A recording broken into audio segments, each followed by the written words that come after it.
বন্ধুরা, এক ছেলে নিজের জীবনের কাছে হেরে গিয়ে একটি রেলওয়ে স্টেশনের বাইরে ফুটপাতে বসে কাঁদছিল।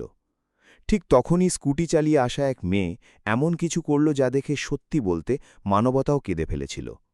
বন্ধুরা, এটি দিল্লি রেলওয়ে স্টেশনের এক সত্য ঘটনা। স্টেশনের বাইরে তখন বেশ কোলাহল, কিন্তু সেই ভিড়ের মাঝেই এমন একটা কোণ ছিল যেখানে এক ছেলে ডুকরে ডুকরে কাঁদছিল। তার নাম রাঘব, বয়স ২৫-এর কাছাকাছি, একেবারে সাধারণ এক ছেলে। তার জামাকাপড় ধুলোয় মাখা, আর চোখ দুটো লাল হয়েছিল। সে মাটিতে বসেছিল, হাত দিয়ে মাথা চেপে ধরেছিল, যেন তার পৃথিবী ওখানেই শেষ হয়ে গেছে। যাতায়াতকারী মানুষজন তাকে দেখছিল, কেউ কেউ থামত, জিজ্ঞেস করত, তারপর কিছু না বলেই এগিয়ে যেত। কিন্তু রাঘবের অবস্থা দেখে পরিষ্কার বোঝা যাচ্ছিল যে এটা কোনো সাধারণ ব্যাপার নয়। প্রায় ১.৫ ঘণ্টা ধরে সে ওখানেই বসেছিল। প্রতিটি পথচারীকে নিজের গল্প বলতে বলতে সে ক্লান্ত হয়ে পড়েছিল। এখন তো সে কথা বলাও প্রায় বন্ধ করে দিয়েছিল। ঠিক তখনই সেই রাস্তা দিয়ে ধীরে ধীরে একটি স্কুটি পার হল। স্কুটি চালানো মেয়েটির চোখ হঠাৎ রাঘবের উপর পড়ল। সে কিছুক্ষণের জন্য থামল, তারপর আবার এগোতে শুরু করল। কিন্তু পরের মুহূর্তেই সে ব্রেক কষল। তার নাম ছিল কৃতিকা। কৃতিকা এমনিতে চট করে কোনো ঝামেলায় জড়াত না, কিন্তু রাঘবের কান্নাটা একটু অন্যরকম ছিল। তাতে পরিষ্কার কষ্ট ফুটে উঠছিল। সে স্কুটিটা সাইডে রাখল এবং কয়েক সেকেন্ড দূরে দাঁড়িয়ে তাকে দেখতে লাগল। মানুষের ভিড় ছিল ঠিকই, কিন্তু কেউ ছেলেটার পাশে দাঁড়িয়েছিল না। কৃতিকা একটা দীর্ঘশ্বাস নিল, তারপর ধীরে ধীরে তার কাছে এগিয়ে গেল। কি হয়েছে? সে খুব আলতো করে জিজ্ঞেস করল। রাঘব মাথা তুলে তার দিকে তাকাল, কিন্তু কিছু বলল না। তার চোখে এত কষ্ট ছিল যে শব্দগুলো হয়তো কোথাও হারিয়ে গিয়েছিল। এত কাঁদছ কেন? কিছু তো একটা হয়েছে, কৃতিকা আবার বলল। রাঘব চোখ ফিরিয়ে নিল, যেন সে আর কাউকে কিছু জানাতে চায় না। ম্যাডাম, আপনি যান, কিছু হয়নি, সে ধীরে ধীরে বলল। তার গলায় হেরে যাওয়ার সুর স্পষ্ট শোনা যাচ্ছিল।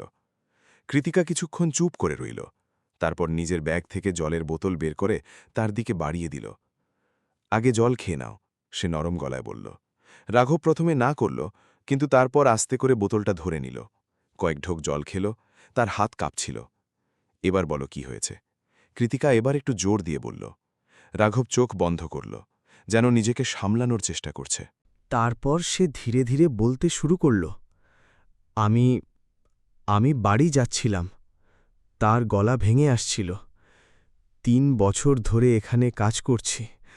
আজ প্রথমবার বাড়ি যাবার কথা ছিল। কৃতিকা মন দিয়ে শুনছিল। সবার জন্য জিনিসপত্র কিনেছিলাম, মায়ের জন্য শাড়ি, বোনেদের জন্যে জামাকাপড়, বাচ্চাদের জন্যে খেলনা। বলতে বলতে তার চোখ থেকে আবার জল গড়িয়ে পড়ল। আর আর যে টাকাগুলো ছিল সব। সে আর কথা এগোতে পারল না। কৃতিকার সাথে সাথে জিজ্ঞেস করল, কি হলো টাকার? রাঘব যেন নিজেকে জোর করে বাধ্য করল বলার জন্য, সব লুটে নিয়েছে। কৃতিকা এক মুহূর্তের জন্য চমকে উঠল। মানে কি? রাস্তায় কয়েকজন লোক চলে এলো। ওরা আমাকে ঘিরে ধরল, মারধর করল, আর সব কিছু ছিনিয়ে নিয়ে গেল। এবার তার গলায় ভয়টাও স্পষ্ট শোনা যাচ্ছিল। ফোন, টাকা, জিনিসপত্র সব নিয়ে গেছে। কৃতিকার মুখে স্পষ্ট রাগ ফুটে উঠল। তুমি পুলিশকে জানিয়েছ? রাঘব হালকা হাসল, কিন্তু সেই হাসি ছিল কষ্টে ভরা। জানিয়েছি, কিন্তু কেউ কিছু করেনি। কেন? বলছে বাইরে ঘটনা ঘটেছে, তাই তাদের কোনো দায়িত্ব নেই। কৃতিকা ভুরু কুঁচকে ফেলল। আর তুমি এখানে কখন থেকে বসে আছো? জানি না, ১-১.৫ ঘণ্টা হয়ে গেল, সে বলল। কৃতিকা চারপাশটা দেখল। এত ভিড়ের মধ্যেও ছেলেটা একেবারে একা। কয়েক সেকেন্ড সে ভাবতে লাগল, তারপর হঠাৎ বলে উঠল, চলো। রাঘব অবাক হয়ে তার দিকে তাকাল। কোথায়? চলো আমার সাথে। কেন? তোমার অভিযোগ দায়ের করাতে হবে। রাঘব মাথা নাড়ল। কোনো লাভ হবে না ম্যাডাম, সব জায়গায় চেষ্টা করে দেখেছি। কৃতিকা এবার সরাসরি তার চোখের দিকে তাকিয়ে বলল, তুমি চেষ্টা করেছ, এবার আমি করব। তার গলায় এক অদ্ভুত আত্মবিশ্বাস ঝরে পড়ছিল। রাঘব কিছুক্ষণ তার দিকে তাকিয়ে রইল। হয়তো প্রথমবার তার মনে হল যে কেউ সত্যি সত্যি তাকে সাহায্য করতে চায়। কৃতিকা আর কোনো কথা না বাড়িয়ে স্কুটি স্টার্ট করল। পেছনে বসো, সে বলল। রাঘব একটু ইতস্তত করল, কিন্তু তারপর ধীরে ধীরে উঠে স্কুটিতে বসল। তার কাছে এখন আর হারানোর মতো কিছুই অবশিষ্ট ছিল না। স্কুটি ধীরে ধীরে এগোতে লাগল। সারা রাস্তা দুজনই চুপ ছিল, কিন্তু রাঘবের মনে একটা প্রশ্নই ঘুরপাক খাচ্ছিল, সত্যিই কি কিছু বদলাতে পারে? কয়েক মিনিটের মধ্যেই তারা একটা পুলিশ ফাঁড়ির সামনে এসে দাঁড়াল। কৃতিকা স্কুটি থামিয়ে সোজা ভেতরে চলে গেল। রাঘবও তার পেছন পেছন ভেতরে ঢুকল। ভেতরে বসে থাকা পুলিশকর্মীরা তাদের দেখল এবং বেশ অবহেলার সুরেই জিজ্ঞেস করল, কি হয়েছে? কৃতিকা এক মুহূর্ত সময় নষ্ট না করে বলল, এনার সমস্ত জিনিসপত্র আর টাকা লুট হয়ে গেছে, এক্ষুনি রিপোর্ট লিখুন। পুলিশ অফিসার চেয়ারে হেলান দিয়ে বসে বলল, কোথায় হয়েছে ঘটনা? এই তো এখানেই, কাছে কোথাও, কৃতিকা উত্তর দিল। বাইরে হয়েছে তো বাইরের টিম দেখবে, সে খুব শীতল গলায় বলল। রাঘবের মুখটা আবার ফ্যাকাশে হয়ে গেল, কিন্তু কৃতিকা এবার চুপ করে রইল না। আপনি আগে রিপোর্ট তো লিখুন, সে কড়া গলায় বলল। পুলিশ অফিসার তাকে আপাদমস্তক খুঁটিয়ে দেখল। এত বড় কেস, কোনো প্রমাণ আছে? রাঘব ঘাবড়ে গেল। কৃতিকা সাথে সাথে পাল্টা প্রশ্ন ছুড়ে দিল, প্রমাণ চাই নাকি সাহায্য করতে চান? ঘরের ভেতর কয়েক সেকেন্ডের জন্য পিন পতন নীরবতা নেমে এলো। পুলিশ অফিসার এবার একটু সোজা হয়ে বসল, কিন্তু তার গলা তখনও ঢিলে ঢালা। আগে এটা বলো, ছেলেটা সত্যি বলছে কিনা? রাঘবের চোখে আবার জল চলে এলো। সে কিছু একটা বলতে যাচ্ছিল, ঠিক তখনই কৃতিকা তাকে থামিয়ে দিল। আপনি কি করে বুঝবেন সত্যি কোনটা, যখন আপনি শুনতেই চাইছেন না? এবার পরিস্থিতি একটু গরম হয়ে উঠেছিল। পুলিশ অফিসার তার সঙ্গীর দিকে তাকিয়ে বলল, ঠিক আছে, বসো, দেখছি। কিন্তু তার মুখ দেখে পরিষ্কার বোঝা যাচ্ছিল যে সে এসব কেবল ফর্ম্যালিটি বা নিয়ম রক্ষার জন্যই করছে। রাঘব ধীরে ধীরে কৃতিকার দিকে তাকাল। তার মনে আবার সেই একই ভয় দানা বাঁধতে শুরু করল, হয়তো এখানেও কিছু হবে না। আর সেখান থেকেই শুরু হলো এক নতুন সংগ্রাম, যেখানে আশা আর নিরাশা মুখোমুখি দাঁড়িয়েছিল, আর চূড়ান্ত রায় তখনও বাকি। যাই হোক বন্ধুরা, এখন কৃতিকার চোখে মুখে ভয়ের লেশমাত্র ছিল না, বরং ছিল চাপার রাগ আর কিছু একটা করে দেখানোর জেদ। তবুও পুলিশ অফিসার ফাইলের পাতা উল্টে পাল্টে যাচ্ছিল, যেন সে কোনো বিশাল কাজে ব্যস্ত। সে মাথা না তুলেই জিজ্ঞেস করল, তোমার নাম কি? রাঘব নিচু গলায় বলল, রাঘব। পুরো নাম বলো। সে একটু কড়া গলায় ধমক দিল। রাঘব নিজের পুরো নাম জানাল। তারপর সে জিজ্ঞেস করল, কোথাকার বাসিন্দা তুমি? রাঘব নিজের গ্রামের নাম বলল। প্রশ্নোত্তরের এই পর্ব চলতেই থাকল, কিন্তু প্রতিটি প্রশ্নের মধ্যেই একটা সন্দেহের সুর ছিল, যেন সে আগে থেকেই ধরে নিয়েছে যে সামনের ছেলেটা মিথ্যে বলছে। কৃতিকা এসব দেখছিল। সে পরিষ্কার বুঝতে পারছিল যে এরা শুধু সময় নষ্ট করছে। সে মাঝপথেই বলে উঠল, স্যার, আপনি সোজা রিপোর্ট লিখুন, পরে তদন্ত করে নেবেন। পুলিশ অফিসার এবার মাথা তুলে তার দিকে তাকাল এবং হালকা হেসে বলল, আপনার মনে হচ্ছে খুব তাড়া। কৃতিকা কোনো রকম দ্বিধা ছাড়াই জবাব দিল, তাড়া নয়, কিন্তু সঠিক কাজটা অবিলম্বে হওয়া উচিত। এই কথা শুনে দ্বিতীয় পুলিশ অফিসার চেয়ার টেনে এগিয়ে এসে বলল, ম্যাডাম, আপনি বেশি চালাকি করতে যাবেন না। আমাদের কি করতে হবে তা আমরা ভালো করেই জানি। এবার কৃতিকার ধৈর্য ভাঙতে শুরু করেছিল, কিন্তু সে নিজেকে সামলে নিল। সে রাঘবের দিকে তাকাল, যে ততক্ষণে ভেতর থেকে পুরোপুরি ভেঙে পড়েছে। তার চোখ নিচু করা ছিল, যেন সে সব আশা ছেড়ে দিয়েছে। কয়েক মিনিট পর পুলিশ অফিসার একটা কাগজ তুলে নিল এবং ধীরে ধীরে লিখতে শুরু করল, কিন্তু তার হাবভাব দেখে স্পষ্ট বোঝা যাচ্ছিল যে সে এই কেসটাকে একেবারেই গুরুত্ব দিচ্ছে না। মাঝে মাঝেই সে নিজের ফোন ঘাঁটছিল, কখনো বাইরের দিকে উঁকি দিচ্ছিল, যেন এসব তার কাছে কোনো ব্যাপারই নয়। প্রায় 10 মিনিট পর সে কাগজটা একপাশে সরিয়ে রেখে বলল, ঠিক আছে, দেখব, এখন তোমরা যাও। রাঘব অবাক হয়ে তার দিকে তাকাল। স্যার, এবার কি তবে তদন্ত হবে? পাওয়া গেলে জানিয়ে দেব, সে চরম অবহেলার সাথে বলল। এ কথা শুনে কৃতিকা নিজেকে আর আটকাতে পারল না। বাস, এইটুকুই? এত বড় একটা লুট হয়ে গেল, আর আপনি বলছেন দেখব? পুলিশ অফিসার চেয়ার থেকে উঠে দাঁড়াতে দাঁড়াতে বলল, ম্যাডাম, রোজ এমন হাজারটা কেস আসে, সবার পেছনে কি দৌড়তে থাকব নাকি? কৃতিকার চোখ রাগে জলজল করে উঠল। তাহলে কি কারোর ঘাম ঝরানো রোজগার এভাবেই জলে যাবে? দ্বিতীয় পুলিশ অফিসার এগিয়ে এসে বলল, আপনার এতই যখন দরদ, তাহলে আপনি নিজেই খুঁজে বের করুন। এ কথা শুনতেই পরিস্থিতি একেবারে উত্তপ্ত হয়ে উঠল। রাঘব ঘাবড়ে গিয়ে আস্তে করে বলল, ম্যাডাম, থাক, বাদ দিন, চলুন। কিন্তু কৃতিকা এখন পিছু হটার পাত্রী ছিল না।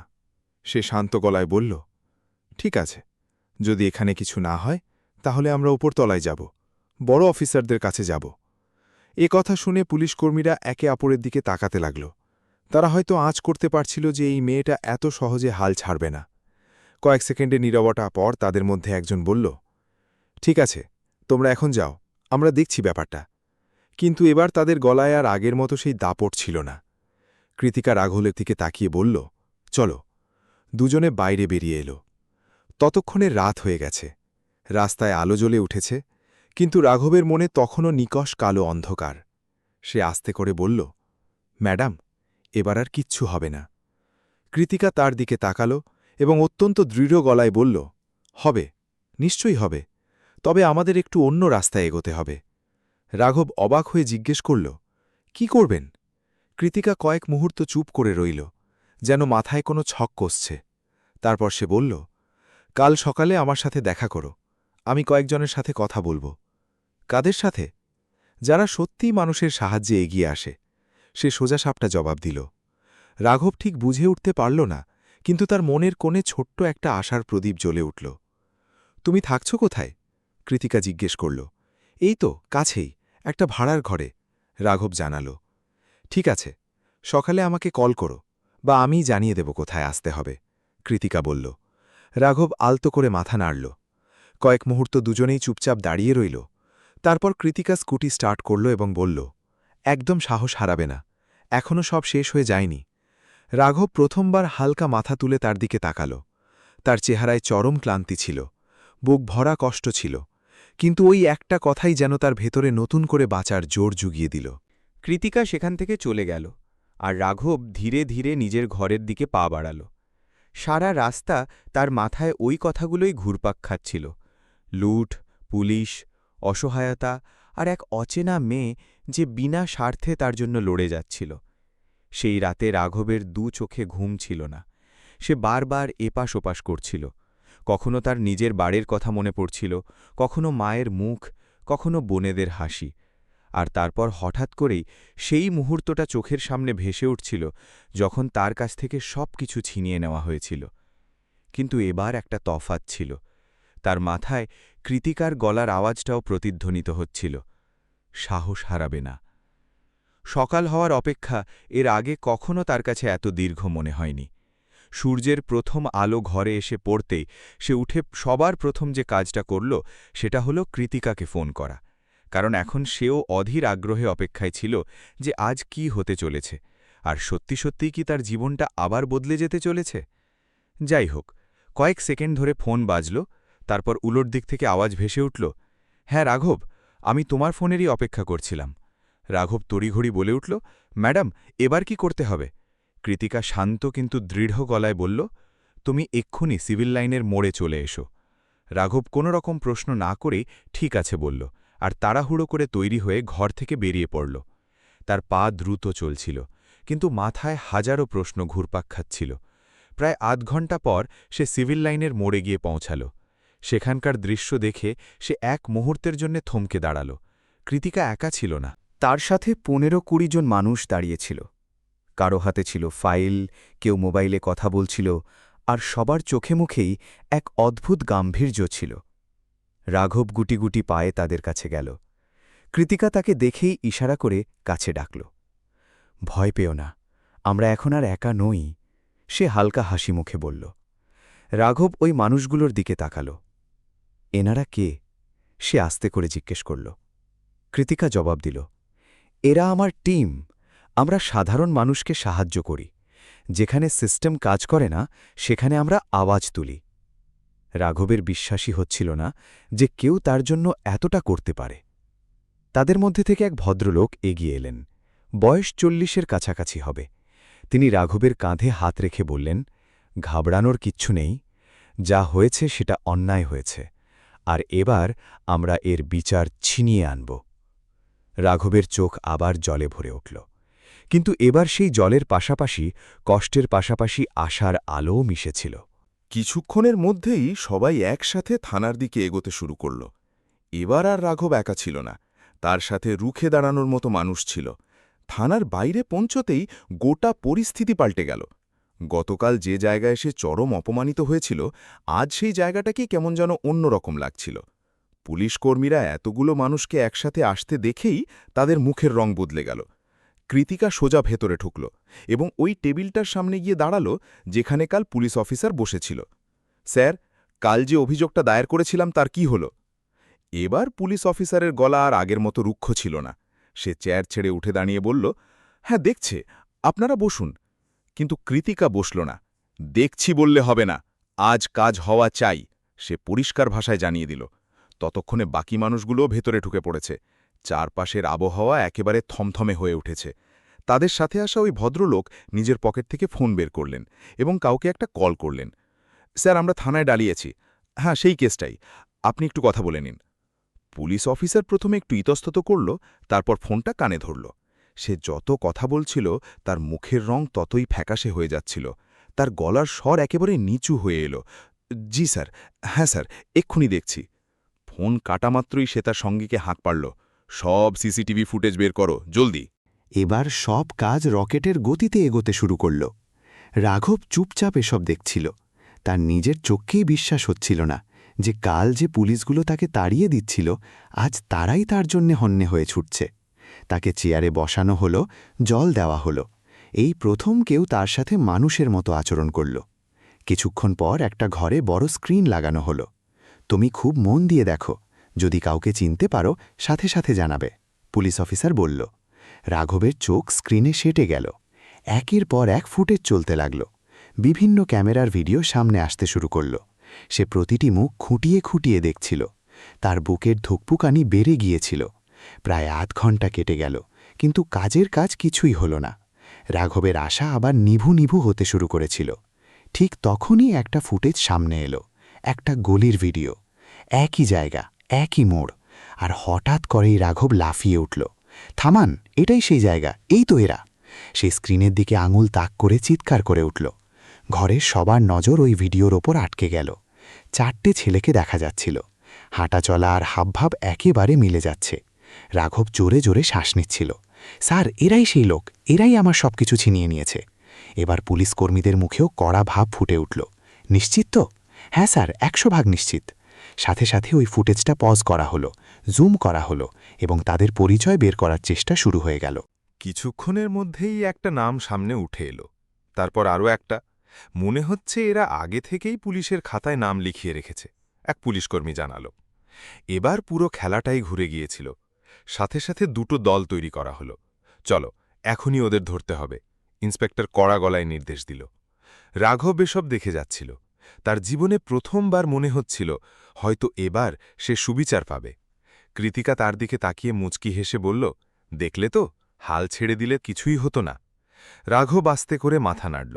এখন তার চেহারায় ভয়ের চেয়ে আশার আলো অনেক বেশি উজ্জ্বল ছিল। পুলিশের দল ততক্ষণে বেরিয়ে পড়েছে। থানার ভেতর ব্যস্ততা তুঙ্গে, সবাই নিজের নিজের কাজে মগ্ন। আর রাঘব একটা কোণে দাঁড়িয়ে শুধু এটাই ভাবছিল, সত্যি কি আজ সে সবকিছু ফেরত পাবে? সত্যি কি তার মাথার ঘাম, পায়ে ফেলা পরিশ্রম তার কাছে ফিরে আসবে? আর আজ কি তার জীবনটা আবার আগের মতো লাইন ফিরে পাবে? কৃতিকার নজর সারাক্ষণ রাঘবের দিকেই ছিল। সে বুঝতে পারছিল যে এই মুহূর্তে ছেলেটার মনের ভেতর দিয়ে কী ঝড় বয়ে যাচ্ছে। প্রায় 1 ঘণ্টার অপেক্ষা, কিন্তু রাঘবের কাছে এক একটা মিনিট যেন এক একটা যুগ বলে মনে হচ্ছিল। অবশেষে 1 ঘণ্টা পর বাইরে থেকে গাড়ির আওয়াজ এলো। থানার বাইরে হইচই বেড়ে গেল। কয়েকজন পুলিশকর্মী হন হন করে ভেতরে ঢুকল। তারা 4টে লোককে গ্রেপ্তার করে এনেছে। রাঘবের বুকের ধুকপুকানি বেড়ে গেল। সে ভালো করে নজর করতেই সাথে সাথে চিনে ফেলল। স্যার, এরাই সেই লোক, এরাই ওরা। তার গলায় যেমন ঘাবড়ে যাওয়ার সুর ছিল, তেমনি ছিল বাঁধভাঙা রাগ। 4টে ছেলেকে সবার সামনে দাঁড় করানো হলো। সেই রাতে তাদের চেহারায় যে দম্ভ ছিল, আজ তার লেশ মাত্র নেই। সবার মাথা নিচু। ইন্সপেক্টর কড়া ধমক দিয়ে জিজ্ঞেস করল, কোথায় লুকিয়েছিস মালপত্র? প্রথমে তারা টুঁ শব্দটিও করল না, কিন্তু পুলিশের চাপ বাড়তেই তাদের মধ্যে একজন মুখ খুলল। স্যার, ঘরে রাখা আছে, আর টাকা কিছু খরচা হয়ে গেছে, বাকিটা বলে দিচ্ছি। রাঘবের মুখের রং নিমেষে উড়ে গেল। সে ধীরে ধীরে কৃতিকার দিকে তাকাল। কৃতিকা তার চোখের দিকে তাকিয়ে শুধু এটুকুই বলল, হাল ছেড়ো না। সাথে সাথে পুলিশের একটা টিম ওই ছেলেদের নিয়ে তাদের দেওয়া ঠিকানায় রওনা হল। আধ ঘণ্টা পর তারা ফিরে এলো। তাদের হাতে সেই একই ব্যাগ, ওই একই জামা কাপড়, ওই জিনিসপত্র। রাঘব যেন নিজের জায়গা থেকে উঠতেই ভুলে গিয়েছিল। তার চোখ ওই ব্যাগটার উপর আটকে ছিল, যার ভেতরে তার গোটা পৃথিবী লুকিয়েছিল। দেখে নাও, এগুলো তোমারই তো? পুলিশকর্মীরা জিজ্ঞেস করল। রাঘব ধীরে ধীরে পায়ে পায়ে এগিয়ে গেল। তার হাত দুটো থরথর করে কাঁপছিল। সে ব্যাগটা খুলল, একটা জিনিস নেড়েচেড়ে দেখতে লাগল। মায়ের শাড়ি, বোনেদের জামা, বাচ্চাদের খেলনা, সবকিছু ঠিকঠাক আছে। তার দু চোখ বেয়ে জলের ধারা নামতে শুরু করল। কিন্তু এবার আর সেই জল কষ্টে ছিল না। স্যার, এগুলোই সব আমার জিনিস। ঘরে দাঁড়িয়ে থাকা অনেকেই আবেগপ্রবণ হয়ে পড়েছিলেন। কিন্তু একটা জিনিস তখনও বাকি ছিল, টাকা। ইন্সপেক্টর ওই ছেলেদের কড়া গলায় জেরা করল, বাকি টাকা কোথায়? তারা একেবারে চুপ। তখনই তাদের মধ্যে দুটো ছেলের বাড়ির লোকজনকে থানায় ডেকে পাঠানো হলো। কিছুক্ষণ পর তাদের বাবা মা এসে হাজির হলেন। তাদের চোখে মুখে চূড়ান্ত লজ্জা আর ভয় পরিষ্কার ফুটে উঠছিল। যখন তারা পুরো ঘটনাটা জানতে পারলেন, তখন তারা নিজেরাই নিজেদের ছেলেদের ওপর রেগে ফেটে পড়লেন। তোদের একটুও লজ্জা করল না? কিন্তু এখন আর অনুশোচনা করে কী লাভ? ইন্সপেক্টর সাফ জানিয়ে দিল, যতবা ক্ষতি হয়েছে তার পুরো খেসারত তোমাদেরই দিতে হবে। বেশ কিছুক্ষণ তর্কবিতর্কের পর শেষমেশ তারা পুরো টাকাটা ফিরিয়ে দিতে রাজি হল। রাঘবের সামনেই পুরো হিসেব হল এবং তার সমস্ত টাকা তাকে ফেরত দিয়ে দেওয়া হল। সে টাকার নোটগুলো হাতে নিয়ে কিছুক্ষণের জন্য থ মেরে তাকিয়ে রইল, যেন কিছুতেই বিশ্বাস করতে পারছে না এসব সত্যিই তার সাথে ঘটছে। সে ধীরে ধীরে কৃতিকার দিকে তাকাল। তার চোখে তখন শুধুই এক বুক কৃতজ্ঞতা। ম্যাডাম, আপনি যদি না থাকতেন তাহলে... সে কথা শেষই করতে পারল না। কৃতিকা মুচকি হেসে বলল, যাগ্গে, এখন তো সব ঠিক আছে। থানার চেহারাটা এখন পুরোপুরি পাল্টে গিয়েছিল। যে পুলিশগুলো কাল তাকে ঘাড় ধাক্কা দিয়ে তাড়াচ্ছিল, তারা আজ ক্ষমা চাইছে। যা হয়েছে তার জন্য আমাদের ক্ষমা করে দিও ভাই, ইন্সপেক্টর বলল। রাঘব মুখে কিছু বলল না, শুধু আলতো করে মাথা নাড়ল। তার কাছে সবথেকে বড় পাওনা এটাই ছিল যে সে তার মাথার ঘাম পায়ে ফেলা রোজগার ফেরত পেয়েছে। সেদিন বিকেলে কৃতিকা নিজেই রাঘবকে স্টেশনে ছাড়তে গেল। এবার রাঘবের পায়ে যেন এক অদ্ভুত ফুরফুরে ভাব আর চোখে মুখে চরম তৃপ্তি। ট্রেন আসার আগে দুজনে প্ল্যাটফর্মে দাঁড়িয়েছিল। বাড়ি গিয়ে সবার প্রথম কি করবে, কৃতিকা জিজ্ঞেস করল। রাঘব হালকা হাসল। মাকে জড়িয়ে ধরব। কয়েক মুহূর্তের জন্য দুজনেই নিশ্চুপ রইল। তারপর স্টেশনে ঘোষণা হল ট্রেন ঢুকছে। রাঘব নিজের জিনিসপত্র তুলে নিল। অনেক ধন্যবাদ, সে আস্তে করে বলল। কৃতিকা মাথা নাড়ল। নিজের খেয়াল রেখো। ট্রেন এলো আর রাঘব উঠে পড়ল। সে দরজার সামনে দাঁড়িয়ে একদৃষ্টে কৃতিকার দিকে তাকিয়ে রইল, যতক্ষণ না ট্রেনটা ধীরে ধীরে চোখের আড়াল হয়ে গেল। তার জীবনের সবথেকে বিভীষিকাময় দিনটা এখন নেহাতি একটা স্মৃতি হয়ে গেছে। কিছুদিন পর রাঘব আবার শহরে ফিরে এলো, কিন্তু এবার সে আর আগের মতো গুটিয়ে থাকা মানুষ নয়। তার ভেতরে জন্ম নিয়েছিল এক নতুন আত্মবিশ্বাস। সে কৃতিকার সাথে দেখা করল। দুজনে মুখোমুখি বসে গল্প জুড়ল। কৃতিকা জিজ্ঞেস করল, এবার কি ভাবছ? রাঘব বলল, ওই একই কাজ আবার শুরু করব। কৃতিকার সাথে সাথে বলে উঠল, অন্যের অধীনে কেন কাজ করবে, নিজে কিছু একটা শুরু করো। রাঘব একটু হেসে বলল, ততটা সহজ নয় গো, তবে যদি সুযোগ পাই। রাঘব তার দিকে তাকাল, তাহলে আমি আমার পুরোটা দিয়ে লড়ে যাব। কৃতিকা এক সেকেন্ডও সময় নষ্ট না করে বলল, ঠিক আছে, তাহলে আমরাই শুরু করি চলো। রাঘব কয়েক মুহূর্তের জন্য বোবা হয়ে গেল। তার মাথাতেই ঢুকছিল না যে এটা স্বপ্ন নাকি ঘোর বাস্তব। কিন্তু ধীরে ধীরে দুজনে মিলে ছোটখাটো একটা ব্যবসা ফেনে বসল। শুরুটা খুব একটা মসৃণ ছিল না ঠিকই, কিন্তু তাদের পরিশ্রম ছিল একেবারে খাঁটি। দিন রাত এক করে খাটনি চলল। এক এক পা করে তারা এগোতে থাকল, আর দেখতে দেখতে তাদের কাজও দাঁড়িয়ে গেল। সময়ের সাথে সাথে দুজনের মধ্যে ভরসা অটুট হল। তারপর বন্ধুত্ব, আর সেই বন্ধুত্বই একদিন এক গভীর সম্পর্কে পরিণতি পেল। যে পরিচয়ের শুরুটা হয়েছিল এক চরম যন্ত্রণা দিয়ে, সেটাই আজ একটা রূপকথার গল্প হয়ে উঠেছে। আজ তারা দুজনে একসাথে আছে এবং খুব ভালো আছে। আর রাঘব যখনই ওই দিনের কথাটা মনে করে, তখন সে শুধু একটাই জিনিস বুঝতে পারে, সেদিন যদি কৃতিকা ওখানে থমকে দাঁড়িয়ে তাকে সাহায্য না করত, তাহলে হয়তো তার জীবনটা কোনোদিনও এই আলো দেখতে পেত না। বন্ধুরা, এই গল্প আমাদের এটাই শেখায় যে চরম বিপদের সময়ে একজন মানুষই আর একজন মানুষের সবথেকে বড় ভরসা হয়ে ওঠে। সেদিন যদি কৃতিকা না থামত, তাহলে রাঘবের সমস্ত খাটনি, তার সমস্ত স্বপ্ন ধুলোয় মিশে যেত। আর রাঘব যদি হাল ছেড়ে দিয়ে বসে পড়ত, তাহলে তার জীবনে হয়তো আর কোনো ভোর আসতই না। সঠিক সময় সঠিক মানুষের সঙ্গ পাওয়াটাই আসলে মানুষের ভাগ্য বদলে দেয়। কিন্তু এবার আপনারা বলুন, আপনি যদি কৃতিকার জায়গায় থাকতেন, তাহলে আপনিও কি একজন সম্পূর্ণ অচেনা মানুষের জন্য এতটা ঝুঁকি নিতেন? আর আপনি যদি রাঘবের জায়গায় থাকতেন তাহলে এতটা অপমান আর হেরে যাওয়ার পরও কি আবার ঘুরে দাঁড়াতে পারতেন? আজকের দিনেও কি সত্যি এমন মানুষের দেখা মেলে, নাকি এটা নেহাতি ভাগ্যের খেলা? আপনাদের মতামত কমেন্ট করে নিশ্চয়ই জানাবেন। আর এমন হৃদয় ছুঁয়ে যাওয়া গল্প আরও শোনার জন্য সাবস্ক্রাইব করতে ভুলবেন না। আবার দেখা হবে আগামী ভিডিওতে নতুন কোনো গল্প নিয়ে।